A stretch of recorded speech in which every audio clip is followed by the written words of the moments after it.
ಸಾಗ್ದ ಅಜ್ಜಮ್ಮದ್ ಹೇಳೋ ತನಕ ನಾ ಇದನ್ನ ಕೆಳಗೆ ಇಳಿಸ್ತಲ್ಲ, ಇಲ್ಲ ಅಂದ್ರೆ ಸಿಟ್ಟಾಗ್ತಾವು. ಅದಿರ್ಲಿ ಸಾಗ್ರ, ಮನೇಲಿ ಎಂತ ನಡೀತಾ ಇದ್ದು? ಅಜ್ಜಮ್ಮದು ಮತ್ತೆ ಅಕ್ಕರು ಎಂತಕ್ಕೆ ಹಂಗೆ ಮಾತಾಡ್ತಾ ಇದ್ದ? ನಂಗೆ ಒಂದು ತಿಳಿತಾ ಇಲ್ಲ. ಎಂತ ಇದು ಅವಕ್ಕೆ? ನಂಗೆ ಎಂತಕ್ಕೆ ಈ ಥರ ಶಿಕ್ಷೆ ಕೊಟ್ಟ? ನನಗೂ ಅದ ಗೊತ್ತಾಗವಲ್ತು ಗಂಗಾ. ಅದ್ರ ಹಿಂದೆ ಏನೋ ದೊಡ್ಡ ವಿಷಯನ ಅದ. ಅದಕ್ಕೆ ಅಜ್ಜಿ ಇಷ್ಟು ಸಿಟ್ಟಿನೊಳಗಿದ್ದಾಳ.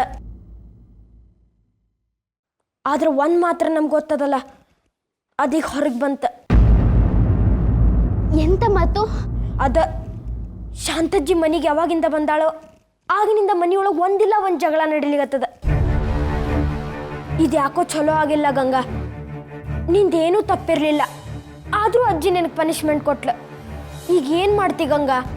ಮಾಡೋದೆಂತ ಸಾಗ್ರ, ಅಜ್ಜಮ್ಮದ್ ಬಂದು ಸಾಕ್ ಬಿಡು ಅನ್ನೋ ತನಕ ನಾ ಇಲ್ಲಿಂದ ಕದಲ್ತ್ನಲ್ಲೇ. ಈ ಬಿಂದಿಗೆನು ಕೆಳಗಿಳಿಸ್ನಲ್ಲೇ. ಹಿಂಗೆ ನಿಲ್ತಿ?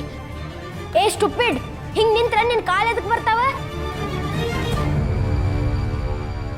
3 ದಿನ ನಡಿಲಿಕ್ಕಾಗೋಂಗಿಲ್ಲ ನಿನಗೆ. ಹಾಸಿಗೆ ಒಳಗೆ ಬಿದ್ಕೋಬೇಕಾಗ್ತದ. ನಿನಗೆ ಗೊತ್ತದ ಜ್ವರಾನು ಬರ್ಬೋದ. ಹೆಂಗೆ ಮಾತಾಡ್ಬಿಟ್ಲ ನೋಡಿ ಶಾಂತಕ್ಕ ನನ್ನ ಸೊಸಿ ನನಗೆ. ಅದು ಸುಧಾ ಮತ್ತು ನಿನ್ನ ಎದುರಿಗೆ ಮಾರಿ ಹೊಡೆದಂಗೆ ಮಾತಾಡಿದ್ಲು. ಯಾವತ್ತೂ ನಮ್ಮ ಮನೆಯೊಳಗೆ ಹಿಂಗಾಗಿರಲಿಲ್ಲ, ಆದ್ರೆ ಇವತ್ತು ಹಿಂಗಾತು. ಇವತ್ತು ಕೇಳಿದಿಲ್ಲ ನೀನು ಆಕೆ ಮಾತು ಹೆಂಗಿದ್ವು ಅಂತ? ಇದಕ್ಕೇನು ಹೇಳ್ತಿ? ಹಕ್ಕಿ ಕೈಯಿಂದ ಹಾರು ಹೋತಲ್ಲ, ಸೊಸೆಯಿಂದ್ರನ್ನ ಕೈಯಲ್ಲಿ ಹಿಡ್ಕೊಳ್ಳೋದು ಅಷ್ಟೊಂದು ಸುಲಭದ ಕೆಲಸ ಅಲ್ಲ ರಾಧಾ.